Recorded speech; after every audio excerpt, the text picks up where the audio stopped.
Listen, Chris, we had to pull an audible this week. We did. Of course, we are in the midst of our Oscars rewatch. Past Lives, we were able to watch. What was the other one we were going to watch? Poor Things. Four Things. Of course, not streaming anywhere, and probably won't be streaming anywhere. So we pulled an audible, and so we're going to The Flash. Yes, I am drinking an alcoholic beverage because, Are you really though? yeah, that was cracking rum about. Oh, you can see where it was. Yeah. So, I mean, guys, welcome to the Nerdwide podcast. This is episode 144. I'm your host, Tyler Hayes, with my good friend and co-host, Chris Rivers. Probably one of our saddest episodes. We're going to be talking. Not saddest, not disappointing. Yeah, not tragic. Not tragic. I mean, there's a lot that. Although we lost 2 hours of our lives. Yes, and granted, because I'm now on the cheaper side of things, I had to re-up my HBO Max subscription. I only did the $10 value, which was with ads, so I wasted more. I mean, it's not a pissing contest, granted, okay, but the commercials were a lot better than the movie. But we'll get, we'll get there. So you got more out of it than I did. Yeah. So we are going to do Past Lives, and then we are going to talk about The Flash. But next week, though, Barbenheimer. So we can't really, not a whole. Mess that up. Yeah, they can't mess that one up. Which I imagine Oppenheimer is going to sweep a lot of the Oscars. Barbie, for what they're in, I imagine will win as well. But this episode's not lost. All right. We've got two excellent episodes of Agent Carter. It's one of those shows, I have not had a bad episode yet. And I'm waiting for the shoe to fall. And every time I talk about it or watch it around Jamie, I'm kicking myself because I did not watch this when it was live. Could I have saved the show, made it for a third season? I don't know. I don't know if my one viewership was going to do that. But you never know. Honestly, you just never know. Quick housekeeping before we jump into it all, though. Don't forget to subscribe to our YouTube or podcasting service of your choice. If you enjoy a show, make sure you leave us a thumbs up on YouTube or give us a great podcasting rating for whatever podcasting app you do use. If you don't enjoy what you see or hear, make sure you leave us a comment down below. Can't fix anything, don't know what's broken, kind of suggestions for the show. That's the place to do it. But if you want to do more, you can also go to patreon.com/nerdwide. 3 different tiers for 3 different monthly subscription values there. If you want us to watch, read, play, any of that kind of stuff, that is where you go to subscription, to give us your thoughts and ideas on that. You also get the episodes early if you do that way as well. Trying to think. Chris, is there anything? How has your week been? We are recording on a Saturday. Super Bowl is tomorrow. You're coming over to watch that. It's going to be a lot of fun. We are going to eventually do a trailer reaction to Deadpool because it has been confirmed we are getting a trailer tomorrow night. And if anyone makes one damn sound in this house tomorrow night, they're getting kicked out while the mini trailer is on. Because they're not going to do a full trailer. They'll do like a 30-second and then watch the full trailer on YouTube. So we might do it live from in here. I mean, you never know. Sounds like it could get quiet in the house after the trailer spot because Tyler's kicking everybody out. Listen, I'm all about the commercials. I could care less about any one of these two teams this year. So I'm not, I don't have any fighting chance in any of it. But Chris, how have you been? How's the week been? We have reduced hours at work, so that couldn't be from all the overtime that made y'all work. No, couldn't be from that. That doesn't make any sense, does it? No, not at all. But you know what? My opinion's not asked, so there you go. Outside of that, though, it's been pretty good. I told you before the show, I did fall off on my movie viewing. A little bit. There was just a couple of nights when I came in and I was like, I'm just tired. Yeah. And I threw on some YouTube, and probably about 20, 30 minutes after doing that, boom, I'm out. Just conked out. Yeah. It's So it's like I took Friday off of work just because it's been so busy and hectic this year, and I'm just like I'm good. I just need a break, and so I played a bunch of games yesterday. I started The Last of Us Part 2 remastered today actually, and I forgot how beautiful that game is. Of course, it is remastered, but how wonderful it is. Which is probably what I'll do after we end the episode is play more of it. Um, Played more Power World, played some Persona 3 Reloaded. Just not a whole lot. I got some stuff done around the house that I need to get done before the tomorrow night. But other than that, it's just been a normal busy week in the hospital world, and so nothing crazy, yeah. which I'm a-okay with. That's one area where it probably doesn't ever really slow down. No. Well, and it's like your flu seasons is when, especially when it's cold out, you get a lot more sicknesses in, and people don't want to, especially when it's raining and stuff. People want to be inside in a hospital for some reason, but when sunny out, you'll notice a lot of people don't get admitted. It's weird. Yeah. Have you watched any TV though this week? No. Couple shows that I've watched in the past are coming back. I know Blue Bloods is supposed to be coming back soon. Young Sheldon, That's this week. which I'm ready for that one to end. Is this the finale season? And yeah, Okay. yeah. I think they just dragged it out a little too long. One of those. Yeah, and I've been letting episodes of Quantum Leap, the reboot of that, build up. So I'll probably binge that at some point. Did I watch anything out of the norm this weekend? This week, I mean, I watched a little bit of Psych, watched some Community.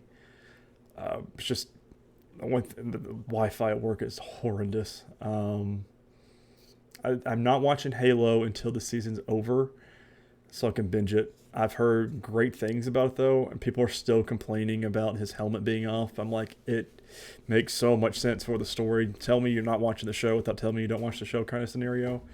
Right. I really enjoy it, and actually, you know what? I might watch it weekly, so I'll get, inflate the numbers a little bit. It's actually not a bad call. Because I watched both of the movies yesterday. Well, no. Watched Flash this morning. Watched Past Lives yesterday. That's a hell of a way to start your weekend. Yeah, you're telling me. You were still storming outside too. And I was like, this is not something I wish I was doing with my life. No. I said, don't go watch it in the bedroom. I said, Gemma, can I turn this on? She goes, yeah, I don't care. I'll be asleep. I said, okay. She watched the whole thing with me. So, and we'll talk about all that when we get there. But you willingly watched the whole movie with you? She did. Oh, well. She's brave. Well, it gets better because we'll talk about it. Well, anyways. So, let's get to some better news here. Yeah. We're doing our TV stuff. All right. We're doing Agent Carter, Season 1, Episode 3, titled Time and Tide. We are going back to the worldgoespop.com for this one. And I say, yes, real quick, one thing I had put out of my mind because of everything else that's happened since in the MCU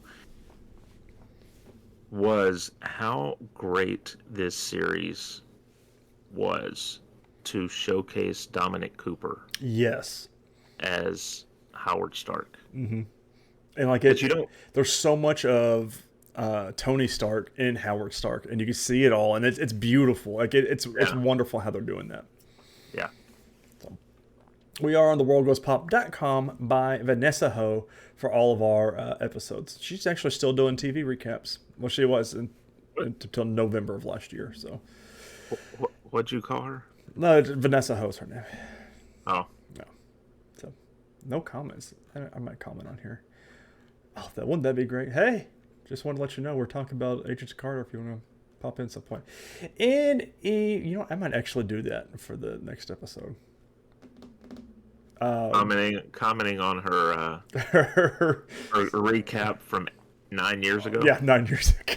Hopefully she's got email notifications turned on. Just like, hey, we're talking about Agent Carter. We're really enjoying your stuff. Thanks for your work. Here's the, if you want to look us up, whatever, blah, blah, blah. All right. Okay. We get we get Marvel versions of DC Comics. My name is insert hero's name here, but we get it. I am Peggy Carter. That is the intro to Agent Carter, where Peggy explains what the show is about. Her working as a double agent for Howard Stark to recover his bad babies. As Peggy is getting ready for bed, she researches what is the possible meaning of the symbol, which looks like a heart with a snake or squiggly line through it. Peggy's research is interrupted when she finds a young man attempting to break into her room. Jimmy gets the wrong room number and was one off of his girlfriend Molly's room. The next morning, the landlady, Miss Fry, gives some story about Houdini and how he couldn't even master the stairs, which is a veiled way of her saying she knows about Molly's visitor and kicks her out of the Griffin. Listen, Miss Fry is gangsta. I love it. She is hardcore. Sounds like Molly should have been a little quieter. Correct. Hey, you know what I mean.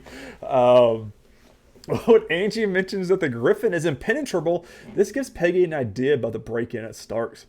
Meanwhile, the men of the SSR, Dooley and Kresminski, have gone to Greensuit's hotel room.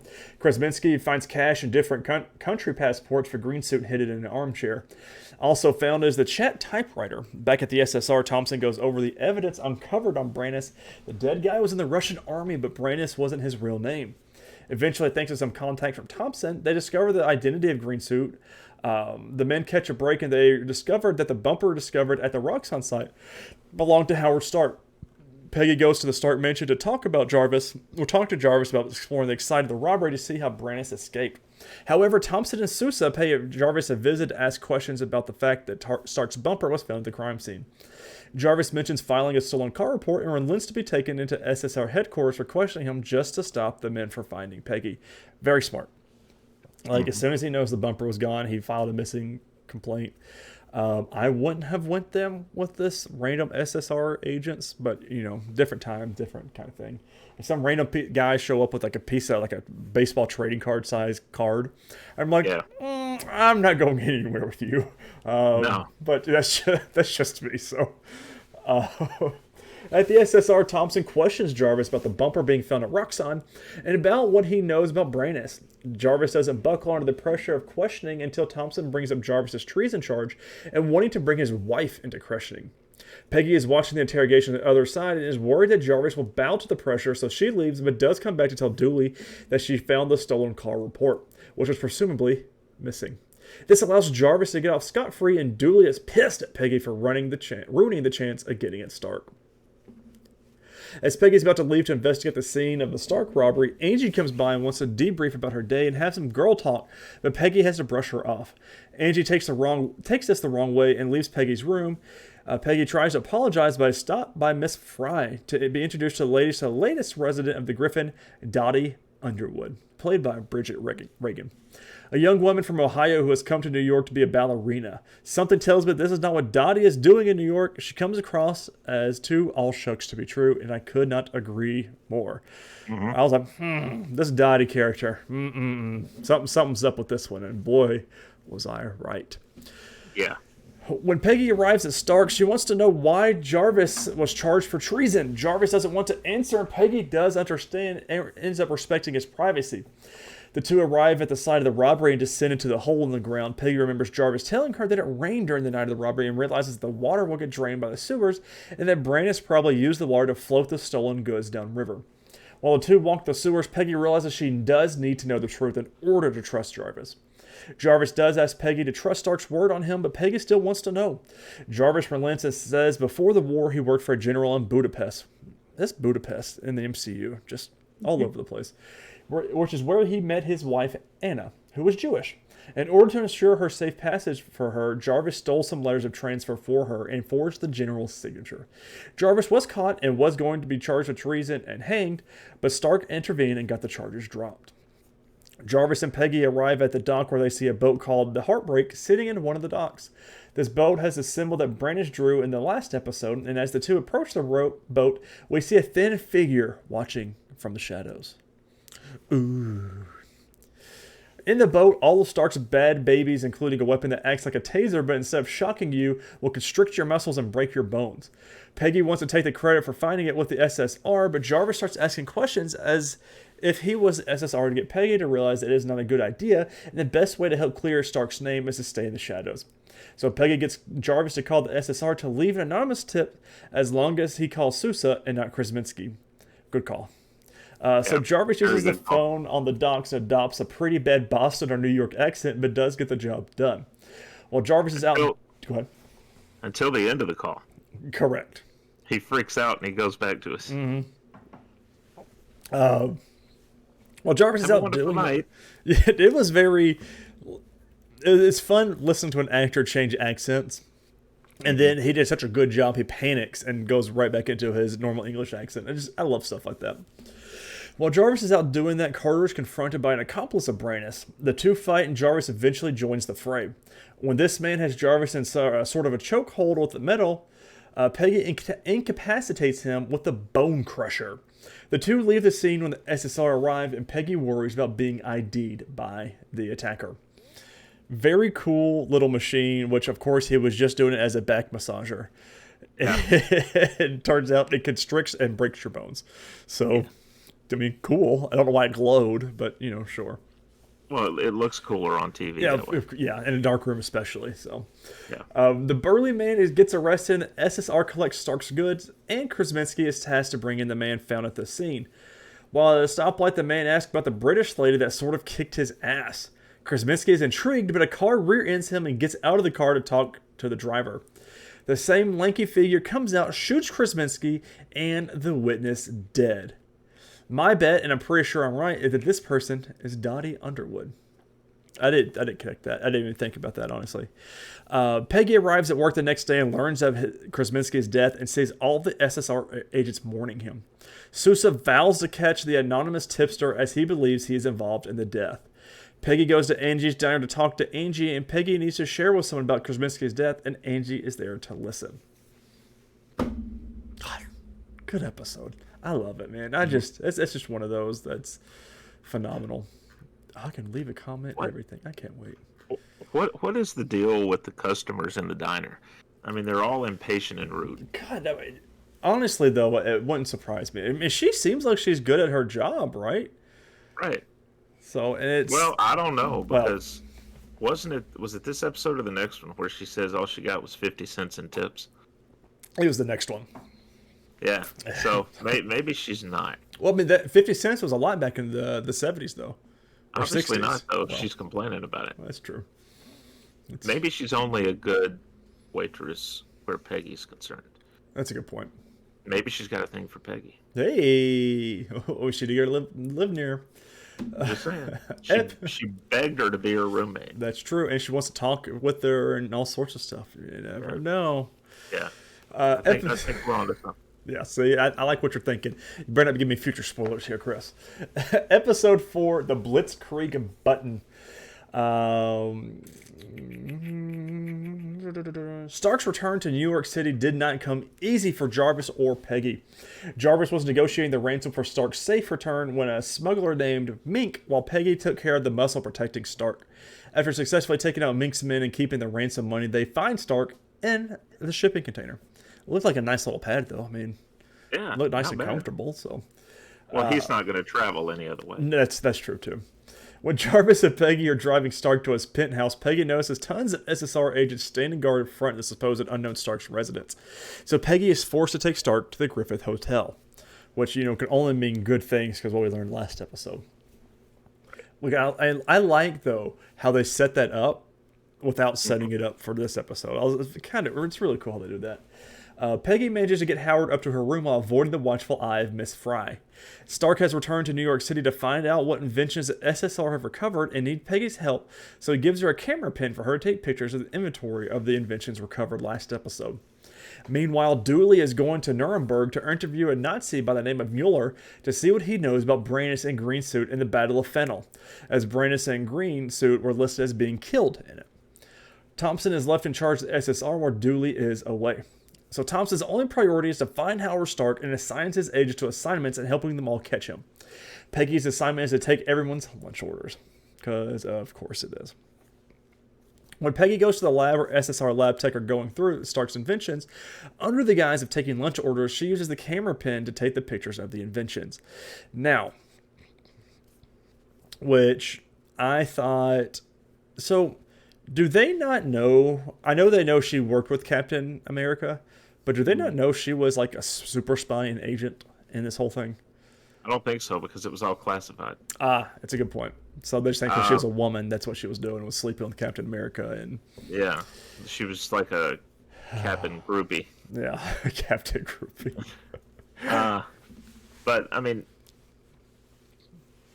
I guess it's believable because this guy had so much on his mind. But how do you not hear the clicks Right. when the photos are being taken? I do like how she was completely unimpressed by the pen when Howard gives it to her. Correct. She's like, "Oh, it's just a camera." Mm-hmm.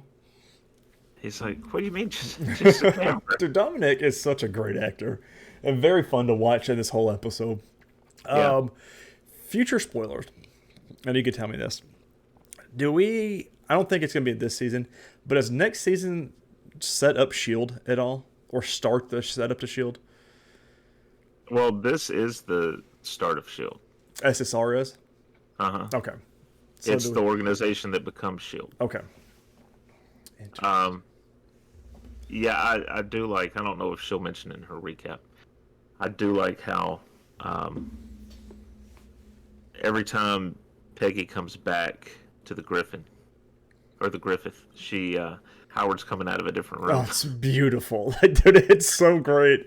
She even comes out at one point of one of the doors. She goes, "Where are you now?" And he's down in a different room at the end of the hall. And then he comes out half dressed, putting his pants on, like with lipstick marks all over his face. Dude, it is so good. And to know the future of what his son is. It's walking in his father's footsteps. And God, Yeah. it makes me want to go back and watch Iron Man after all of Agent Carter, just because I did not get this side of his dad. So I mean, I only know the movie side, and from what we've seen from Right. Captain America, Endgame, and then Iron Man, or Captain America: Civil War after the presentation. So it's very cool to see his dad be just like him. It's very Yeah. cool. I do think too. It's great to know what Tony eventually does with the snap, Right. and that he kind of progresses beyond being a carbon copy of his father. Right. Oh, it's beautiful, man. What a just a universe they have made in the past 20 years. And to see where it's at now, it's just kind of. Anyways, on the Sosa front, he is concentrating on the anonymous tip and goes back to the wharf where the call was placed. While dusting for fingerprints, Sosa sees two homeless men. One man didn't see anything, while the other, Frank, refuses to speak to any cop, so Sousa takes him back to the SSR headquarters. Listen, Sousa, excellent agent. Like, this guy is just excellent. Sousa doesn't get anywhere while questioning Frank, but Thompson does by offering him scotch and a burger if he talks.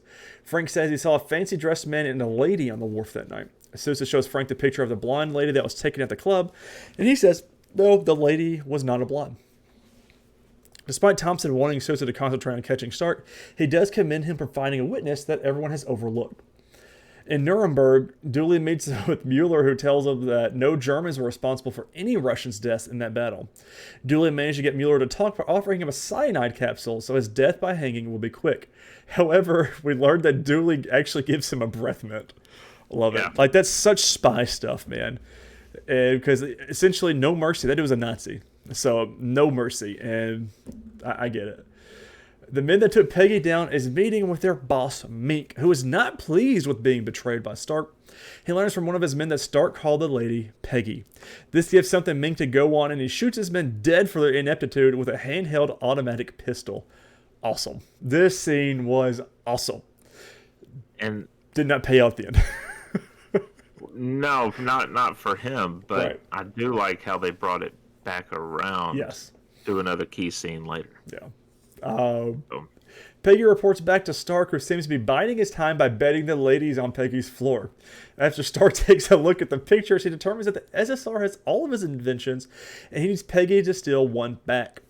Beforehand, Angie asks Peggy down for dinner, where we see Dottie doing more for innocent Midwest girl in the Big City Act, acting as a fellow resident sewn in a gravy pocket that would allow her to steal food.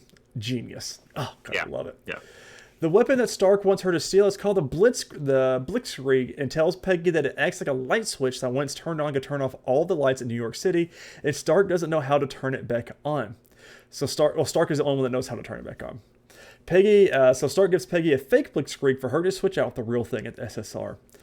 When he talked about that invention, I was like, that is awesome, and it makes so much practical sense.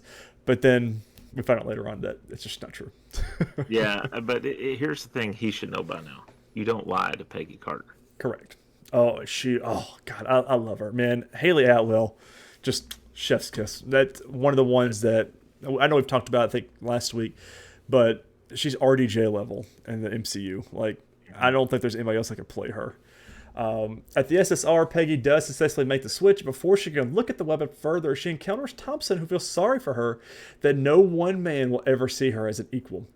Peggy gives a nice retort and leaves to flip the switch on the blitzkrieg, and instead of the lights going off, the sphere opens, and inside is a vial filled with red liquid. I knew right away what this was. Yeah. And it's classic betrayal, and man, gosh, she was so pissed. When Peggy returns home, she punches Stark in the face and demands to know what is in the vial. Stark tells Peggy that she knows what it is, but Peggy needs to hear the truth from him. In the vial, it is Steve Rogers' blood. Stark has had one vial, while the SSR has had 11. Stark wants to study Steve's blood as he feels it could be a benefit to humankind.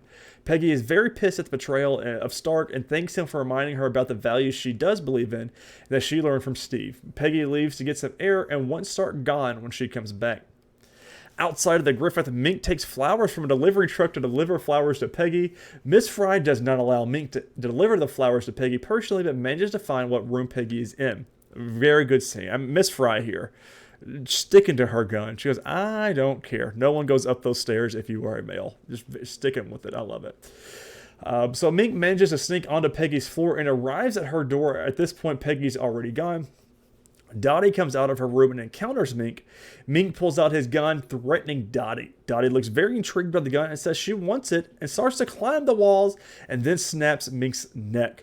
We later see her in the room admiring the gun in the mirror while Mink's dead body is underneath her bed. Awesome. Like, I'm getting Black Widow vibes from Dottie, and I am all about it. Yeah. The next morning, Peggy asks Jarvis if he knew the truth about the blitzkrieg. When he apologizes, Peggy lets him know about his tell, which was because that's how she figured out the whole thing, because he kept rubbing his ear. Which you think you would notice that, but whatever. The next morning, Peggy asks... we already done that. Let's see. Peggy lets him know about... Peggy tells Jarvis that she has more trust with the men at the SSR than she has with him right now. When Jarvis goes to a nearby shoe shine stand, he tells Stark that betrayed a great lady and it'll be hard for them to earn her trust again. Next to Stark, reading the newspaper, is Marvel legend Stan Lee, who asked for Stark's part of the sports section. Which they did such a good job because they lingered on it just enough with him. And then they kind of cut away. It was very... and being in a world post his death, it just... Especially now we don't get to see him in any more MCU movies. It was very good to see him. Which this is one of the ones that I told you before the show, that in episode 4, like at the very beginning, I was wondering, I was like, hey, I wonder if, because Stan Lee was alive in this, I wonder if we're going to get a cameo from him. And of course, that's the episode. I'm not saying I'm psychic, but I don't know what I'm saying. Dooley returns from his trip and debriefs Thompson about how Brandis in green suit might be responsible for the death of all the Russians at the Battle of Fennel, but wonders how 2 people can be responsible for that many carnage and deaths. Thompson also reports that Stark's name came up on a flight manifest days before the supposed battle. When Dooley looks over the case files of Brandis in green suit, the chat typewriter starts working and a message is being typed out, but we do not get to see what happens. Dun dun dun. What a show, man. I just want more. It's very hard to stop watching these, and it's taking everything in me to do that. But yeah. I keep wanting to hit next episode. I just don't get the chance to. Up until this point, you're kind of expecting Angie to probably turn. Because she's so about Peggy and trying to be close to Peggy and wanting to connect to Peggy. And then it's Dottie. The next door neighbor. The new next door neighbor. And I, for one, am curious about Dottie, period. Because who is she with? Is she with with Leviathan, or could she be a part of the Red Room? Did the Red Room? I don't think the Red Room went back that far. No, I did, because it's not in What If. They went back to World War II. So, See, now watching this show, kind of want to rewatch the Peggy Carter episodes of What If to see if they mention any of these. Like if she just that's a has good point. a quick line about Dottie, Right. or something like that. I also don't want to spoil anything though, because they could have mentioned something. I'm like, oh, I know about that one. I understood that reference. That's Captain America would say. Yeah. But very good. I'm really excited for more. I think this is only how many episodes of it? 9, maybe. I think it was 9 in this season, 8 in the next, or something like that. So, which it follows right along with Marvel's TV, besides Agents of Shield, obviously, but like the new MCU TV shows, it's right along those lines. So, all right, some quick little news here. I do want to talk about some things. We haven't really talked a lot about the streaming space or anything here recently because we've been doing a bunch of our catch-ups and stuff. Let me go to my picture because I have a certain picture. Oh, here we go. So the first one is Invincible Season 2, Part 2, premieres March 14th. So we really, maybe a month for this. We really don't have a whole lot more to wait for it. So I'm very excited about it. Don't know why they did it this way. But speaking of Disney Plus and Marvel, Disney Plus drops 1.3 million subscribers this quarter, which they had their price hike. So, but like we saw with Netflix, does that really matter? Because they lost a lot that one quarter and still been a profit. So, right. But to put this into perspective, so Disney Plus started in 2019. For a yearly subscription, they did $59.99 for a year. $60 for a year of Disney Plus and all the Pixar and everything. Excellent. Yeah, absolutely. 2020 only went up by $10, $69.99. And then 2021 and 2022 it went up another $10, but it was just $79.99. But this is what gets you. 2022 was $79.99. 2023 inflated to $139.99. This is all off of a user on Reddit, jpop237, that said he canceled after that. So I don't know what it increased to in 2024, but $79.99 to $140. Come on. Now, that's insane. You're almost doubling your price. Correct. I also wonder, that's not just the Disney Plus service, right? Isn't that the bundle? I would imagine so, right? A high def, no commercial bundle. Yeah. And it's probably got Hulu and ESPN Plus with it too, right? Yeah. That's a good point. So, I mean, National Geographic is also in there, I think. And now they're doing I shared a story with you where some of the streamers are coming together for, I think it's Max and it's Disney because it's ESPN, I think, included too. And they're coming together for a sports streaming app. Yeah, it's ESPN, Fox, and Warner. And double check. Yeah, Warner Brothers, which ESPN and Fox are both Disney owned. Right, and so Warner's is Max. Yeah. Which is all, it looks like from reading the story earlier, I'm pretty sure like David Zaslav is, quote, "This new sports service exemplifies our ability as an industry to drive innovation and provide consumers with more choice, enjoyment, and value, and we're thrilled to deliver to sports fans," says Warner Brothers Discovery CEO David Zaslav. Come on. Like, at this point, aren't we just doing cable? Well, the other question is, so my Disney Plus package is the bundle. Right. Is it worth it if they're going to are they taking programming from ESPN Plus and moving it to that? So if they are doing that, is the bundle worth it for me? Right. And going off this story, which is on ESPN.com, The announcement of the bundle also comes as ESPN and Warner Bros. Discovery are preparing to enter negotiations to renew their NBA rights, which expire at the end of this next season. Quote, to me, the thing that's triggering all this is the NBA. We see time and again that the NBA is the second best franchise on TV behind the NFL, Krim said. You're sort of staring at that renegotiation and new bids coming in that could include Google, Amazon, Netflix, Apple, and others. It's a good way to team up and stay competitive. ESPN has also been searching for strategic partners as it prepares to launch a direct-to-consumer product in the next year or two.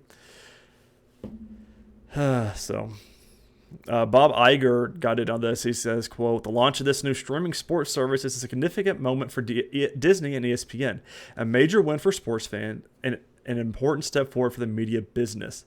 This means the full suite of ESPN channels will be available to consumers alongside the sports programming of other industry leaders as part of a differentiated sports-centric service.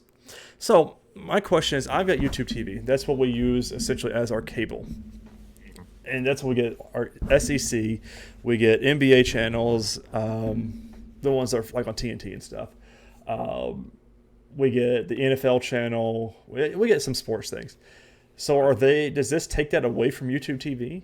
Like, do I lose my SEC channels, which is what all Vanderbilt plays on? So I mean, well, but ESPN is the one that has the SEC network, right? Right. They're in bed together. So I would think they're going to want to shift as much as they can to their new streaming platform. Make people pay for it. Now, they probably can't do it until contracts run out. Right. So the NBA stuff will probably all be on this new service. Ugh. Just gross. Well, not my Grizzlies, though, because Bally Sports, which is who does all the games for the Grizzlies, or Bally Southeast, they're going to Amazon Prime next season.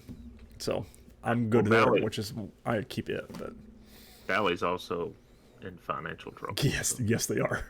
So I mean, they also do the Braves stuff, and I was following it for the baseball news, and they just stopped paying some of the teams, which let those teams go seek other can you blame them, broadcast deals.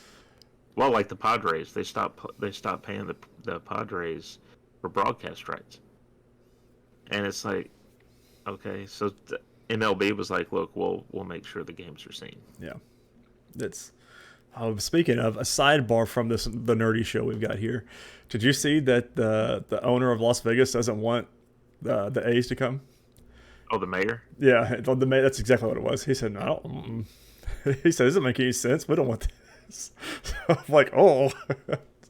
Yeah, that statement got changed. Yeah, I'm sure. Very quickly. Yeah. Releases this week from February 12th to February 18th. Wednesday, February 14th, Love is Blind Season 6 drops on Netflix. I will be watching. Wednesday. I did drop that on Valentine's Day, by the way. That's smart. Good call for all of these other couples like myself to watch that. Wednesday, February 14th, also Star Wars Young Jedi Adventure Season 2 drops on Disney+. And then Thursday, February 15th, both on CBS, Young Sheldon and then Ghost Season 3, which Young Sheldon is the finale season. I'm really excited to get Ghost back, though. Left on a very big cliffhanger, and I understand why these news channels do it, but I'm not a big fan of, hey, let's run promos for our next season of shows a month and a half out. Yeah. I just don't like it. I understand what they're doing. They're getting their investors in. They're getting people to make sure, hey, don't forget about this show. We're coming back, kind of thing. But when you're watching football, every football game, especially on CBS, and they play it every commercial break, I'm just like, all right, we're okay. We got to wrap this up. So, not only that, but you start seeing the advertisements, and you're thinking, okay, they're bringing the show back. Right. They say February 16th. I'm like, yeah, holy hell, guys, come on. Right. In 2 months, you'll get to see. Right. They keep showing the cliffhanger. I'm like, okay, I'm caught up, but let's go. So I need to start watching that show because it's very good. It's a very good comedy. So movie review. Listen, we've only done 2 movie reviews. Well, you've done your own for your New Year's resolution, but for this show, we've only done 2 movies this year. Dose. which we're about to do 4 now. So It's insane. We're which I'm doubling up. which I'm drinking. So We'll end up with we'll blow by that 1 per episode number because we double up during Halloween. that's true. Lead up to that. Sometimes during the holidays. Well, we double up Christmas. during our MCU too. Yeah. So We've kind of that's almost normal now yeah. to do. Yeah, movies. Have you watched anything else, Tyler? No movie. No, I was going to watch something, but I didn't. I forgot what it was though. I know there's one you wished you hadn't watched. That's There's one you wanted to watch but couldn't. yeah. That's here we are. You know. So I have heard that Poor Things should be available. They're thinking sometime early March, maybe. They're thinking it'll hit streaming before the Academy Awards. So Oh, good as it should be. So if it's yeah. Anyway, so I did fall off a little bit on my 1 movie per night, a couple of nights, but I did get 3 watched outside of outside of one of the titles for our show. what you got for me? Abominable, Is that by the which snowman? was it's definitely a horror creature feature. I think it was made initially for the Sci-Fi Network. Oh, Stars Matt McCoy. He's in this.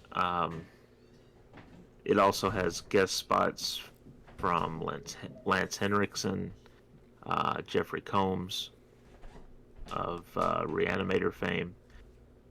It's a basic story where this monster has killed some people prior. All these years later, Matt McCoy gets out of a hospital. He's been paralyzed from a fall, and he comes back to that town to live. His wife died in the fall. They were climbing a nearby mountain, and she died. He actually survived but was paralyzed. And he comes back at the same time that this creature has begun to ramp up its killing again. And no one wants to believe him initially until obviously the final girl in this movie believes him, and they survive together. I don't even think I've So- seen this. No, I've seen advertisements for this before. Have you? Yeah, I recognize this movie poster. Okay. So. Good movie. Let me actually. I can't remember what I gave it. I gave it 3 stars out of 5. So not terrible. Worth a watch. Then I watched Alice, Sweet Alice, which is from 1976. Did they do a remake of this, or something different with it? Because the little mask looks familiar. They may have. I want to watch this one. This one is there's this girl who's very. What's a good term for her? She's definitely selfish, but she's also. You could also say she's a bit psychotic. Oh well, never mind. I'm not going to hold my comments to myself. Her younger sister is played by Brooke Shields in this. Oh, that's a name I hadn't heard in a long time. The younger sister ends up dead. Oh, Everyone except the mom thinks that the older sister did it. And all these things from violence to other killings are happening. And everyone's thinking it's the older sister. I'm not going to say who it is. because I might want to watch this movie. It may be her. But it's entertaining. It keeps you going. Like I said, I gave it 3.5 stars out of 5. So it's definitely worth a watch. And I'll loan you my copy if you want to. Yeah. We might have to add this to one of our rewatches or Halloween things. Yeah.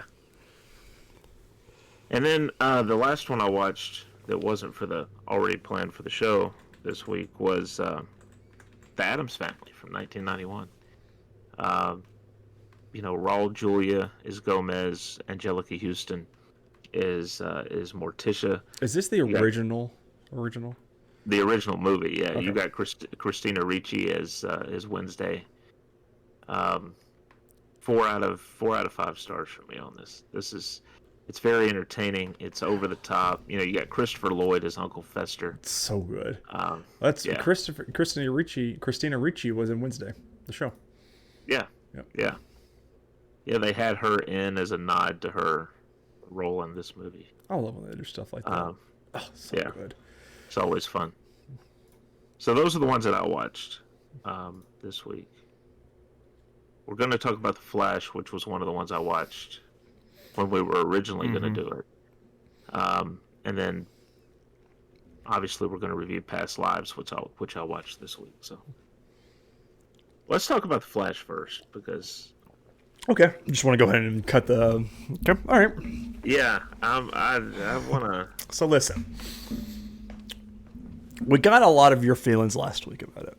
So I want to give my overhead before we go through the synopsis and everything. I thought this was just trash. I am very, very, very irate that they made this movie when, as one, I understand the whole thing of it's not usual to have the TV star and the movie star be the same person, right. But the Flash TV show did this storyline so much better. Yeah. And it actually had heart behind it. Half this movie I didn't care about because the opening scenes were so bad with CGI. And the whole end of the movie, which we talk about in the Flash trailer reactions, you can watch now on YouTube.com, search us on Nerdwide and see our reactions there. They didn't fix any of that, which there was one YouTuber comment that said, oh, they're going to fix, that's already fixed and stuff like that. It was not. You get every single, it was horrendous. And I'm right there with you. The only saving grace was Michael Keaton and Sasha Calais. Great. Sasha playing off of Henry Cavill's mannerisms and his acting was so well done on that. I gave this 1 star. I honestly did. Because the CGI was so off-putting, the Barry of the past, of his 18-year-old self, was more entertaining and more likable to me than the Barry we have, which says a lot. Now, the actor, not a good person. We know this. No. We talked about this on the show. It was just very, the CGI killed me. And a lot of the humor wasn't working until we got to the Batman stuff. The Batman, the music from Michael Keaton's Batman was so good. And I hate that they wasted it on this movie and brought him back for this movie. The whole time we saw him in his Batcave and everything, I was like, we really should have released the Batwoman. And from everybody that's seen it, that was a part of it, said that movie was so good. And that's just I hate that it was scrapped because there's no way that movie was not better than what we got here. And I hated it. I honestly can say I hated this movie. And I would be glad that, one, I didn't buy this steelbook when it was $10 on sale. I thought about it. I was like, I've got all the other ones. I need to. I'm glad I didn't just waste the $10 on it. Like we talked about before the show, during the show, the commercials were in it, which, helped and or hindered. I love seeing, was it Michael Shanahan? Mm-hmm. Back Shanahan as Zod. I love his presence. I love seeing him on the screen. Michael Shannon. And it was very good seeing him. But honestly, there's not a whole lot to like here. The CGI was so bad. To the point that when Jamie and I were watching it, she goes, it looks like because she's seen some of the Game Awards, and I've shown her some video game CGI trailers. She goes, it looks like we're watching a video game. And I said, that's not good for a movie. When someone comes out and says, it looks like I'm watching a video game CGI trailer, that is horrible. I hated the whole, I forget what room they called it. The room, the time room, I forget what it was. Chrono Bowl. Yeah, the Chrono Bowl. terrible. Like, why? And it didn't make any sense. Like, So Flashpoint's been done and done well, and I hate that they did this to them. I hate it. yeah, so basically, I'm not going to go through the whole plot because it's kind of pointless. It's very disheartening. It's basically Barry wants to go back in time and save his mom. Right. He inadvertently discovers that he can go back in time. So he chooses to do this to try and save his mom. He's going to make one little change and get out. Things go crazy. He ends up changing everything. Right. Discovering that there's basically a multiverse. And, Which the way Bruce like explained that with the spaghetti noodles, fantastic. Probably, honestly though, probably the best way it's been explained. And I really liked how they explained it that way. Yeah, he ends up in a future with, or a present, an opposite timeline, where Batman is retired, and it's Michael Keaton's Batman. Sasha Callie, still don't know. I'm right there with you. She is Supergirl, but there is no Superman. Superman, we find out, his pod was intercepted by General Zod, and they killed him as an infant, so he never makes it. And then at the end of the movie, when Barry thinks he's said everything right, he gets a call from Bruce, and we get George Clooney making a cameo, which was very cool. Like I liked that, and it was to me it was unexpected. I was not expecting George to walk out of that. Right. So I thought that was really cool. Like, oh my god, even the Batfleck at the beginning looked so bad. Like, what were they doing? This was one that was filmed a long time ago, and they had time to make this look good, and they didn't. You had guest stars with Gal Gadot is here. Yep. Always enjoy Gal Gadot's Wonder Woman. Ben Affleck. Also at the beginning. Clooney at the end. Keaton and Callie. Those were the high points of the movie. Yeah. Everything else was shit. Correct. And so you have an over 2 hour film here. The first hour and 15 is them beating you over the head with how much Barry wants to save his mom. His mom. It's like, I get it. I know what his motivation is. I understand what we're doing here. Stop talking about it. And he just... They could have cut that down to 30 minutes and given us more Michael Keaton. Correct. Even given us more George Clooney at the end. And done something different. I gave it 2 stars because of the guest stars and the cameos. Yeah. And I think I would have liked it. No, I think it would have even left a better taste in my mouth if we didn't know the stuff about Christopher Reeve's family, and saying that we didn't really authorize this. And then you had the whole no, that's not right. Nicolas Cage thing, which has been hinted at. Which I was like, God, it wouldn't be so bad if everything wasn't so CGI. Like, I don't understand. Like, his suit, very cool in pictures. The whole red with the gold, CGI the whole movie. If I could... So at first I thought that they had used Christopher Reeve because it gave them an out being able to say, we own the rights to that movie. Right. So we own the rights to him as that character. But then why didn't you just put film footage in there? Right. Why did you CGI him, which looks so horrible? God, it was him and the lady that plays Supergirl. Helen Slater. Yeah. Yeah. And I don't know if she signed off. It's very... I hate it. Like, it's not good. And I'm sitting here on IMDb for 202,000 ratings, 6.7. I'm like, that is too damn high. Like, there's no way in hell. They didn't need... I don't even think they... would think they would have needed Nicolas Cage's Right, because he's still around and can fight that kind of thing. But they CGI'd him. Why wouldn't you just bring him in? Why wouldn't you just say, hey, give us like 3 seconds or 5 seconds of you in this suit, and we'll be fine. They didn't even have to have him in the suit. They could have had him walk up as Clooney is talking to Barry and say, Bruce, you ready to go?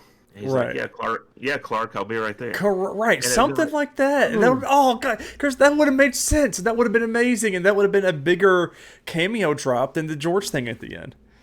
Or even having Tom Welling reprise his role in one of the little the multiverse things. Like, you have these universes, why not use them? You've already established in the Flash TV show that this Flash with Ezra Miller interacted with Barry Allen of that Earth. Right. Why not put our Clark and Lois in there? Why don't we? I don't. Didn't Grant Gustin say that he had shot something for this and they just didn't use it? You know what? I think they did. I'm gonna Google that while we're still talking about it. He might not have said it, but I think I heard that they had done that. It's not, and the group of people that he meets. Like, you got the guy lounging on the sofa in his underwear. That was some of the comical stuff. Like, that was where they were arguing about if it was Marty McFly or some other actor. Or Eric Stoltz. And they started getting on different characters from different movies. I thought that was funny. And again, that didn't work with our Barry. Well, this Barry. But like the past Barry, it was very funny. And it made sense to the character. Me personally, I didn't even need that. I was like, you could have cut that and I would have been perfectly fine. It's just not well done. And it's like, you chose to release this knowing that your universe is coming to an end. There's no reason to have this because it's not going to continue. You chose to release it, but you cancel Batwoman. That blows my mind. Like, there is no way that Batwoman was supposed to be worse than this. Like, what would you have lost? I mean, I guess you would have lost some money because you have to pay these characters, the actors and things like, and crew. Oh, they pay them anyway, though. What? I wonder if, like, in their contracts, if it like royalties and stuff like that. Maybe for the big names, but all it is they said, well, we put this many tens or hundreds of million into it, right? And we don't deem it releasable, so we can write all that off as a loss, and it's basically a tax write-off. Speaking with Nerdist in April 2023, the Flash director Andy Muschietti confirmed that Gustin almost had a cameo in the film as the Arrowverse's Barry Allen. However, there wasn't any room to include the character. He, quote, said, "Of course, as I said before, the list of cameos was huge, so obviously we played with the idea of including the DC characters from TV, but we had to pick and choose which ones we used." So that would explain the whole Superman's too. But I didn't even like at the end in the Chrono Bowl where you find out that the being that has kicked him out of that once or twice already is him. Which I called as soon as he got the medal in his arm the first time. Yeah. I was like, they're kind of hitting this on the nose a little too much. And then he came in and you could very distinctly see, like in purple, the pieces that he already had in him. I was like, okay. Yeah. So. It's not good. No, I do not know how this got approved by anybody. I don't know. I'd like to have the full run sitting on a shelf, but I don't know if I want to buy this. Yeah, like it's that bad. God, this I'm seeing pictures come on IMDb, and just the suits, like the scene with them on the battlefield or wherever they were was so bad. Everything about that was bad except for the Batwing. That so cool. Like him spinning, like saying it's in the cockpit, but the plane is spinning is so cool. That was very well done. But everything was so CGI, and it probably would have been a little bit better if the scenes from the trailer weren't. I mean, I don't know. Like, it was just so CGI.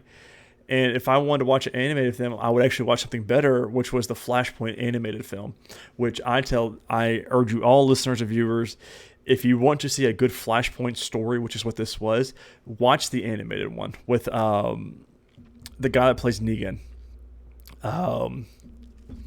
Cannot remember his name. Jeffrey Dean Morgan. Yes, where he voices Thomas Wayne in Batman and Flashpoint. So good, you guys. It's so much better. And I go the Flashpoint animated movie, the Flash TV show Flashpoint, and this is like way down somewhere. Like fan made stuff is above this, honestly. And like God, I could not.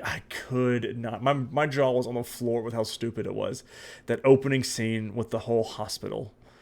Like I was like, this is so bad. Like the babies, obviously CGI can't have them falling out of a window. But it was so bad. He puts a baby in a microwave. Right. Which, sure, the amount of time it was in there, it's not going to do anything. But that baby's going to be sitting there jostling around, and that baby's going to be dead. I'm just like,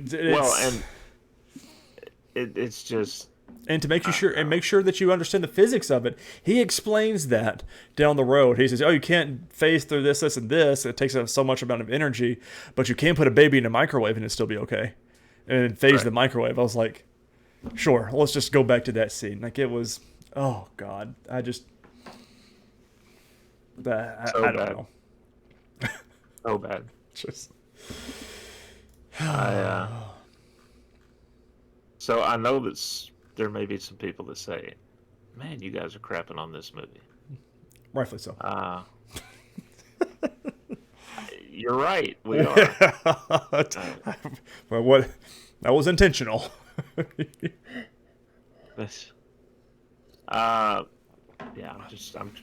trying to find.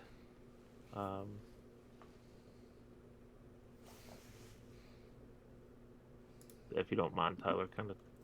Yeah, you know, it's. I gotta find my Oscars image. So I just, like, I am still so like just baffled that this is the film that got released though. Whereas this next one, I could see why it was nominated for Oscars, but I'm not that high on this next film. Holdovers is still number one for me. I would say this one's above Maestro. No, I would say like these two, like right now, because I'm ranking them in my own head too, as we're watching these. The Holdovers is still one. I know, we're sharing a code for it and everything, but that's still one that I probably want to buy myself, just to have it on a shelf, because God, what a movie that was. And then we had Maestro, which was okay. Bradley Cooper and what was the actress's name? Harry Mulligan. Yes, like both of them phenomenal actors. This one, the story. So for Past Lives, the story was cool, was good. I did not like the ending to it so much, but the story of the. What's it called? I'm going to get that lore. I'm going to butcher that lore so bad. I think it's Ingnu or something like that. I am so sorry, everybody. It's very cool. I know it's very bad. But the whole time, Chris, I was like, I just want them together. And we had time jumps in this one, which was fine. I can see what I got for Oscars. I gave this 3 stars personally, just because I liked it. The story was decent. A little slow. I feel like there was some scenes we probably could have cut out, but you did see their lives together. And then the end, very, very emotional. Like that was. Almost brought a tear to my eye, but I didn't really care that much. If they did a sequel called Future Lives, I'd be okay with. Because I was invested in Haesung's life, like in his stuff. Now Nora, I could really care less about. But Haesung, I thought it was fun how we saw a lot of different things with him. But everybody else, I was like, meh. So. So let me pull this up. I actually gave this one 4.5. Four I and a put it half. up there equal with Maestro in my book. Oh, so you like this one pretty good then? I liked it, yeah, pretty well. So for those that it, the film is Past Lives. It's there's some English in it. It's mainly Korean, Mm-hmm. so there are subtitles. Uh, I'll run through the plot real quick. It's not very long. It's like 3 or 4 paragraphs here. I, again, reading this from Wikipedia. In 2000 Seoul, South Korea, Nae Young and Hae Sung are 12-year-old classmates who develop feelings for one another and go on a date set up by their parents and observed by them, by the way. They're just chilling on a park bench while the kids are goofing Playing off. matchmaker, kind of, sort of. What the? It was. Yeah. I'm actually getting a little bit higher on this as we talk about it. It could be the Kraken running through me, but you know.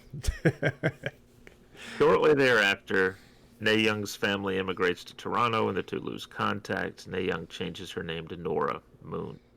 12 years later in 2012, Hae Sung has finished his military service. Nora has moved to New York City.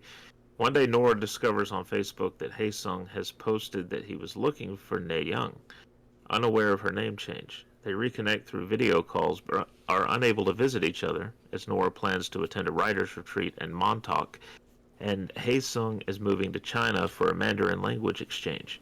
Eventually, Nora tells Hae Sung they should stop talking for a while as she wants to focus on her writing and her life in New York. At her retreat, Nora meets Arthur Sadaransky, and they fall in love. Hae Sung also meets a woman whom he begins to date. 12 more years pass with Arthur and Nora married and living in New York. Hae Sung, no longer with his girlfriend, goes to meet Nora there. Arthur wonders if he's a roadblock in their own imperfect love story. Admitting to Nora he harbored suspicions, Nora married him to secure a green card for U.S. residency. Now, that's not really the way that it goes Yeah, down. that's No, not how it played out there. no, he knew that she had green card issues, and that's Right. why they rushed the wedding. Right. Um, so I will say, I'll stop right here to say that Arthur, I'm sitting there, I'm watching the movie. He gets to this point in the movie. She has just come back from spending the day with Hae Sung. And He said they're playing a video game. he's just like chilling on the couch playing a video game. But as she talks more and more about it, and she's just, I mean, this is her childhood friend, right? Yeah. Like, they've got a certain connection. He immediately goes like full on low self esteem. He's like, is he attractive? Yeah, and he does this thing where it was like, Do you find him attractive? right, like she said, kinda, and then she said, he said, do you find her attractive? And I was like, this is all husband, like this is a very husband conversation, but this is all stuff that should have happened before she spent a whole day with him, and it was very, because he says, this is like a perfect love story setting here. Past friends Right. recollect, and I'm just kind of there in my roadblock kind of thing. It was very, I mean, honest conversation, but this is all stuff that probably should have happened before she went out and hung out with him for an entire day without you. Well, what bothered me about it is that he goes right to that. Right. She's sitting there talking about how she can tell the difference between the Korean Americans that she knows and the traditional Koreans like Hae Sung. It's a stark contrast for her now. And all this, she's just kind of talking this out in her head, and he's immediately threatened by it. Right. And even to the point that, let's say he asked he asked her if he's attractive, and he says, "Do you find him attractive?" Then it cuts to them in bed, and he's just laying there wide awake, like this has completely messed his mind up. Which, I mean, And I'm rightfully so. I mean, Well, but at the get- same time, dude, you've got 7 years in with this woman. Are Correct. you that insecure? that you think it's just she's just going to toss it. Although, when they're talking, and here's the other misstep that he makes. As they're laying in bed, he just runs their entire life down. Yep. He's like, "Do you really want this ordinary existence in this small, cramped apartment with me? And when you could, what are you doing? Yeah, dude, you're sabotaging yourself. She's just handing you a bigger shovel, Right. dude. Yeah. I and she's all in with her husband. Mm-hmm. Maybe until the end, Right. which we'll get to.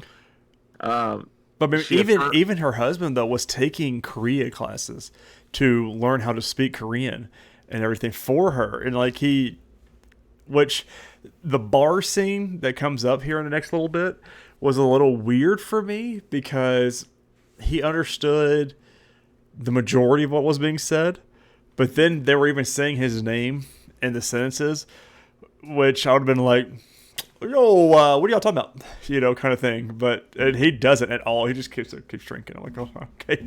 I would have been, oh, hey, I heard my name. What are y'all talking about? What's going on here? So well, she even turns to him at one point and says, "He's talking about you." right. I would have been, cool. What about?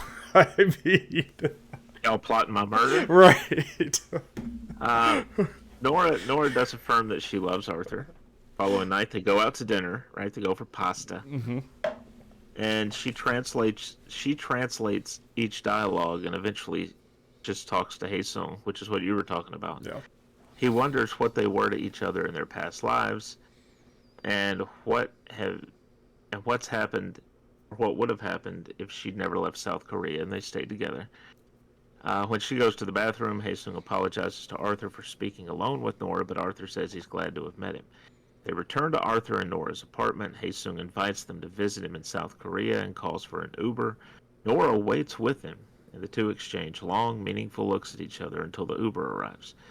Haesung wonders whether they were at that moment experiencing a past life and asks Nora what their relationship will be in their next life. She says she does not know. Haesung says, "I'll see you then." He leaves in the car, and she walks back to her apartment, crying in Arthur's arms. Which this was a very good, like, husband interaction here, because he came outside and knew that she was not going to be happy. Because I mean, this was on one hand, it was very weird. But you saw it from that way, right? I saw it. He basically followed him out the door, and he's sitting there on the steps, spying to see what's going to happen. And Caesar, okay, well, you know, I think my favorite, because I mean, the movie essentially ends after that part. Right. I think my favorite part of this movie was the initial 12 years later, where before he goes off to China to learn Mandarin, and they're talking via Skype and they're having these conversations. I was like, oh, this is great.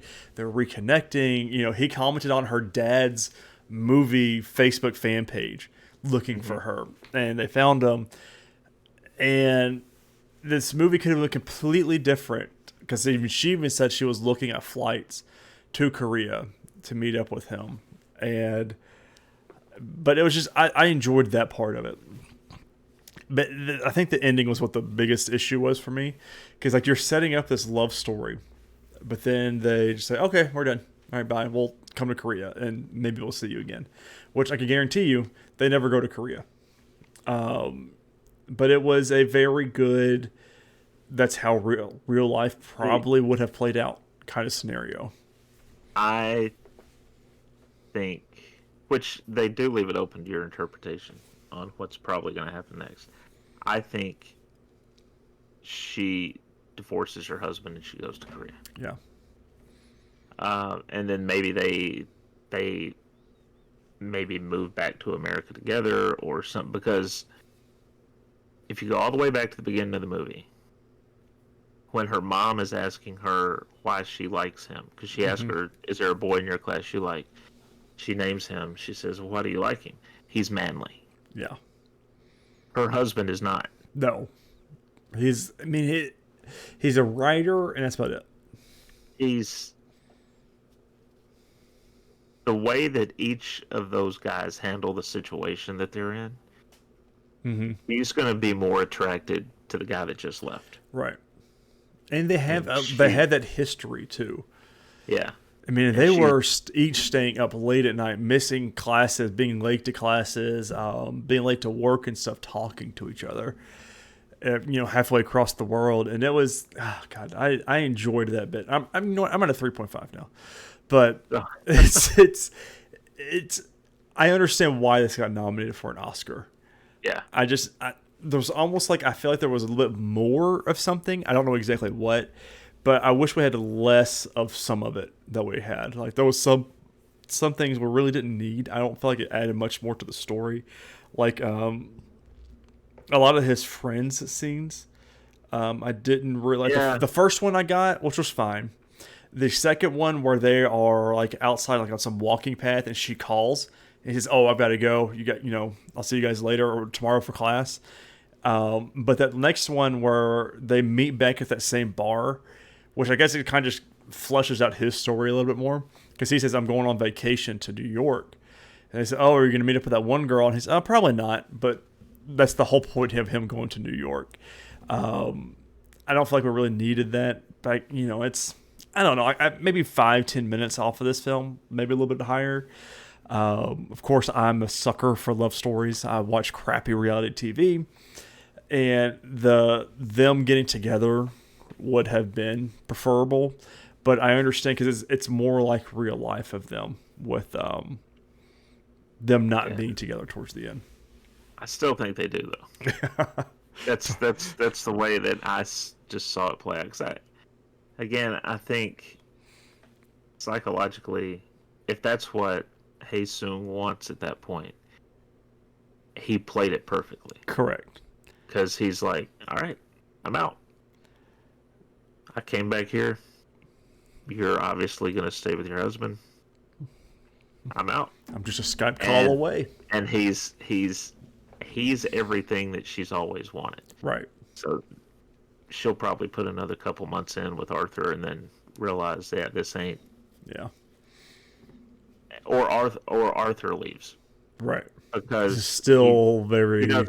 he doesn't want her to settle, No. and that's what she's doing with him. And they were only an inconvenience thing too, because they even said during the movie that while they were at that house, that the only reason they got together, or the only reason they slept together, because they're both single, Right. and just kind of divulged from there. And I'm like, Yeah, when he's going through all that, he points at all that stuff, and he's like, yeah, it was always a convenience factor because right. that's why they slept together. They moved in together because they both lived in New York City and wanted to save money. Yep. They got married as quickly as they did to help her green card status. Like, it's always something like that. It's never because they For wanted love. to. Yeah. It's never for love, right? So, Although, though, I mean, we are only 2 weeks into this and only watching 3 movies of this Oscar list. I'm enjoying this year's Oscar selections more than I am of last year's. I know we're only 3 movies in, and we're about to. This next week is going to be like our ultimate week. I'm really excited about, but I feel like we are better than we were last year, movie wise. I don't know why. Maybe it's because they put Avatar on there last year. I don't know.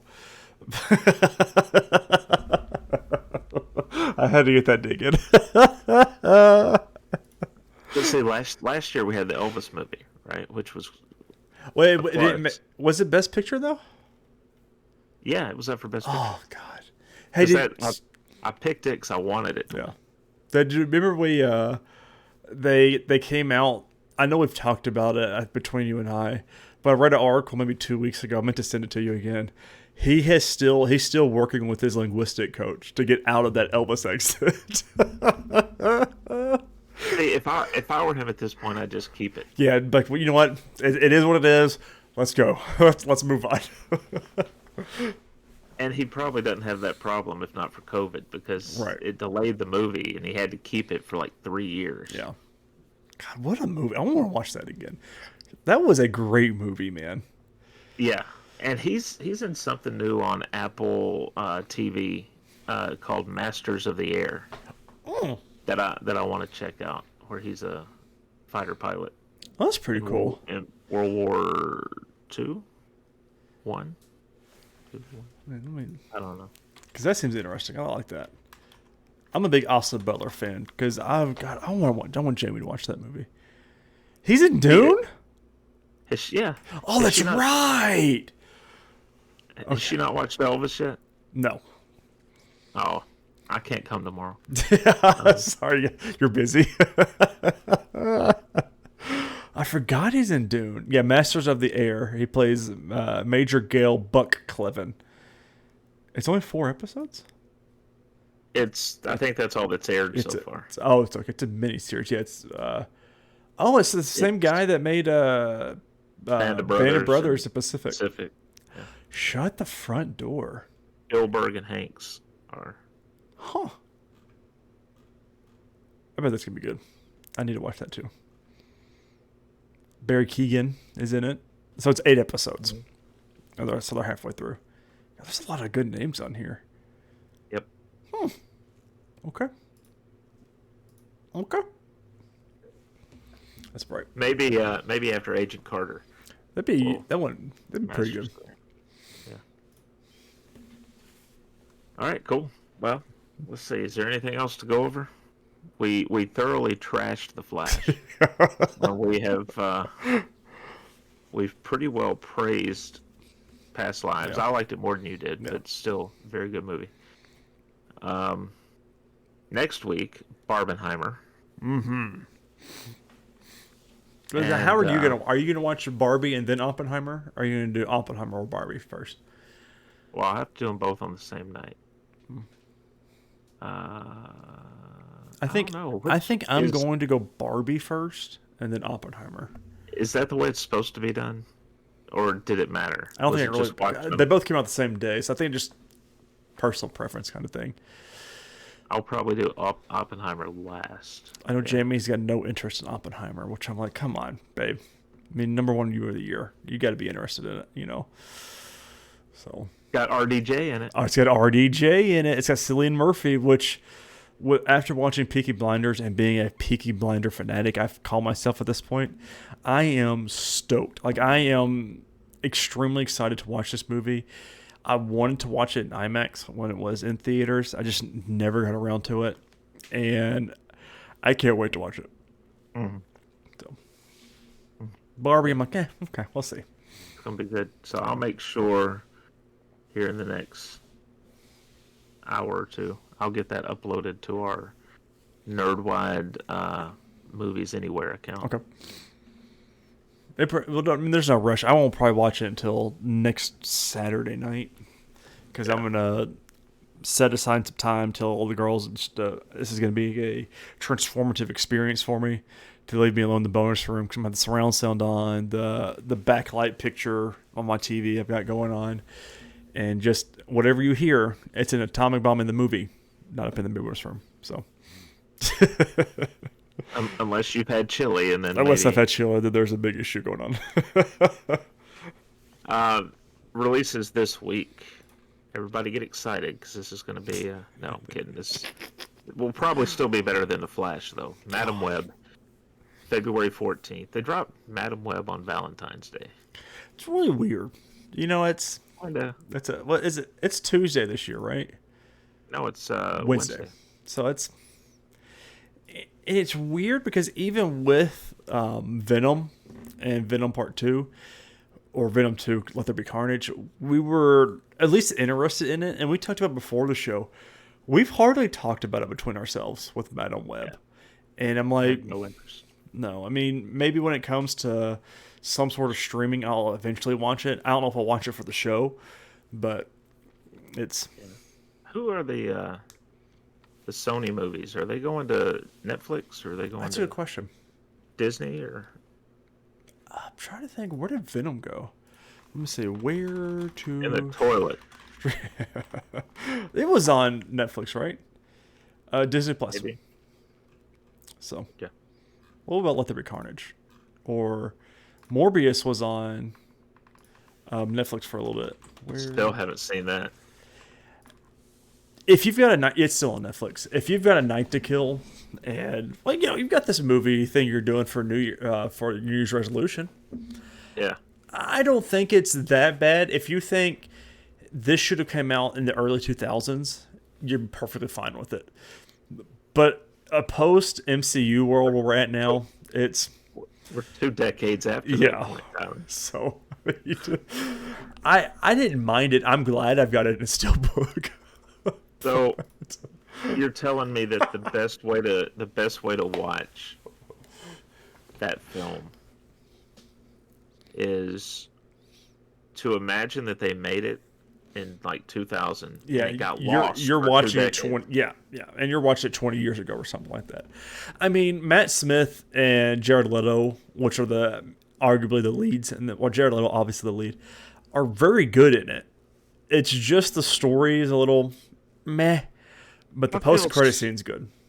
I feel so bad for Leto because whenever he gets involved in comic book properties, I know, man. And and he's he just wants to do good. I mean, I don't blame him. He just keeps getting cast for the wrong things. But ladies and gentlemen, that's been this episode of the Nerdwide Podcast. Thank you so much for watching and listening. This is a good one. I mean, honestly, I really enjoyed it. Maybe I just should drink alcohol for every one of them. I agree. Or maybe it's just a Saturday night energy because we normally film on a Sunday night. There's a couple factors here. But thank you so much for listening and watching. I really hope you enjoyed this episode. Don't forget to let us know down in the comments what you thought of our 2 movies of The Flash. Were we too harsh on it? Were we too high on it? I mean, let us know down in the comments. But same thing with Past Lives. We're sorry we could not get to you with our original thing of Poor Things, which there's just no way to stream it. And it's still in theaters or will be coming to streaming. So it's just like, I don't understand why the Oscars did that this year. They've nominated these things and they're still in theaters. So don't really get that. But don't forget to follow us on all your social media platforms. If we change things around or anything, that's the place to find it. We're on Nerdwide everywhere. We've got an Instagram, we've got a Threads, we've got a Twitter, we've got a Facebook. Those are the ways you get in contact with us if you need to be. We did get a new follower on Threads, so caps off to you. So I am actually going to message one Miss Vanessa Ho in the comments here and say, hey, we are reading your recaps. So if you want to come on the show for the finale or something of season 1, let us know. Just something like that. I'll be like, I'll have to go rewatch it. Yeah, that was 10 years ago, so you guys are a little late. But guys, thank you so much for watching and listening, and we cannot wait to come at you next week.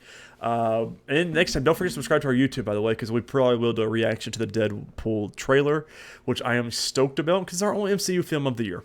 So, but until then, thank you so much for watching and listening. Stay safe, and we'll talk to you next time. Later, guys.